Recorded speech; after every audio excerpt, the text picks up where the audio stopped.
उत्तराखंड एक ऐसी ज़मीन जहाँ हर पहाड़ी सुर एक कहानी कहता है, जहाँ नदियों की कलकल, पेड़ों की सरसराहट और पहाड़ों की गूंज सब मिलकर बनाते हैं एक अनोखा संगीत। गढ़वाल और कुमाऊं की लोक धुनें कभी प्रेम की बात करती हैं, कभी विरह का दुख सुनाती हैं, कभी भक्ति में डूब जाती हैं तो कभी त्योहारों की रौनक बन जाती हैं। इन्हीं भावों और सुरों को शहर के बीचों बीच लाने जा रहा है नोएडा का मशहूर live music restaurant at live. नाम है चांदशाज़। एक चांदनी रात और उसमें उत्तराखंड की लोक धुनों की मिठास। इस सांस्कृतिक शाम को खास बनाएंगे उत्तराखंड के 3 शानदार कलाकार। अलभय बाडुनी, एक युवा लोक गायक जिनकी आवाज़ में पहाड़ों की सादगी और लोक परंपराओं की खुशबू है। त्रिस्टव बाडुनी, तबले पर कमाल की पकड़ रखने वाले कलाकार जो अपनी ताल से हर दिल को छू लेते हैं। और अजय मिश्रा, पारंपरिक वाद्य हुड़का के उस्ताद जिनकी आवाज़ में भावनाएं भी सुर बन जाती हैं। आज मेरी मौजूदगी नोएडा के सेक्टर 104 में है और यहाँ का जो इवेंट है वो बहुत ही खास होने वाला है, जो है चांदशाज़, और ये है एट लाइव रेस्टोरेंट में। तो हमारे साथ उत्तराखंड के 3 नौजवान सिंगर्स जुड़ चुके हैं। सर, आपका नाम? मेरा नाम अलभ्य है। सर, आपका नाम? मेरा नाम अजय है। त्रिस्टव।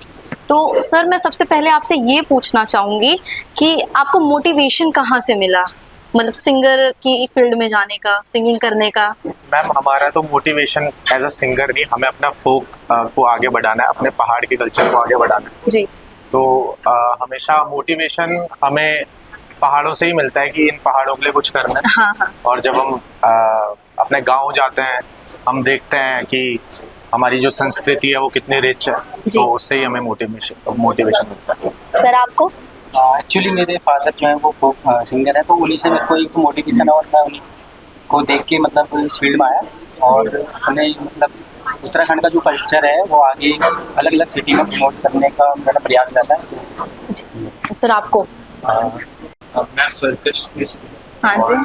जैसा कि भाई ने बताया, हाँ हाँ, हमारे पहाड़ की कितने अटल हैं, विशाल हैं, हमको वहाँ की विशाल संस्कृति प्रस्तुत करने में बहुत मजा आता है। जी बिल्कुल। और बहुत अच्छा लगता है जब हम अपनी संस्कृति को देख के अपने स्टेट से बाहर जाते हैं, वहाँ के लोगों को दिखाते हैं अपनी संस्कृति। तो वही हमारी मोटिवेशन है, वहाँ का संगीत हमारी मोटिवेशन। बाकी जो आपने सिंगिंग का स्टार्ट करा, ये कौन सी एज से करा, ये भी थोड़ा बहुत हमारे दर्शकों को आप बताएंगे? तो बेसिकली हम दोनों भाई हैं और सगे भाई हैं। हाँ। तो जब मैं 5th क्लास में था तो तब से मैंने स्टार्ट किया था, और भाई जो है मेरे साथ तबला में संगत करते थे। तो हम दोनों की स्टार्टिंग ऐसे हुई कि जब मैं 5th में था और ये 1st में था, तब से हम कर रहे हैं। अब तो काफ़ी साल हो गए। तो बेसिकली वही ये 11 और मैं 14 साल कुछ ऐसा करके ही हमने स्टार्ट किया था। ओके। सर, आपने? एक्चुअली मैंने 8 साल की उम्र से म्यूजिक स्टार्ट कर दिया था। हाँ। बेसिकली मैं पहले हिंदी क्लासिकल करता था, बट मैं कुछ टाइम पहले मतलब अपने उत्तराखंड का जो फोक है उस पर थोड़ा इंटरेस्ट ज़्यादा आ गया कि इसको ज़्यादा प्रमोट करना चाहिए, तो मैं फिर उत्तराखंड के फोक पे ज़्यादा ध्यान देंगे। जी। तो सर, आप एक लास्ट क्वेश्चन भी है और एक तरह से हमारे दर्शकों को मैसेज भी जाएगा। जैसे आप पहाड़ी हैं, तो आपने एक तरह से आप तीनों ने ये भी बोला कि आप पहाड़ों की कल्चर को सपोर्ट करना चाहते, प्रमोट करना चाहते हैं ताकि वो पूरे देश के हर कोने कोने में वो जाना जाए। तो आप ऐसा क्या मैसेज देना चाहेंगे हमारे दर्शकों को कि वो पहाड़ी गाना सुने, या फिर जैसे वो अपने लिए अपने गोल्स को वो पा सकें, जिस तरह से आपने मतलब बताया हमें? पहले तो मैम देश नहीं, हमें तो विदेश तक पहुंचाना है पहाड़ के संस्कृति को। और मैम जो आप बोल रहे हैं कि पहाड़ी गाने हमेशा आप अगर कोई भी सुनेगा तो वो बहुत ग्रूवी होता है। हाँ। उसमें कोई भी डांस कर सकता है, और डांस के साथ केवल डांसिंग टाइप के गाने नहीं होते, वहाँ आपको सॉफ्ट म्यूजिक मिलेगा। जो पहाड़ की कल्चर, जो पहाड़ के लोग पहाड़ के जो लोग होते हैं वो बहुत भोले होते हैं। हाँ, है ना? तो बेसिकली वो सारे गाने वो ही चीज़ें दर्शाता है, और इसलिए काफ़ी लोग पूरे देश भर में लोग कनेक्ट कर पाते हैं कि पहाड़ के कल्चर को।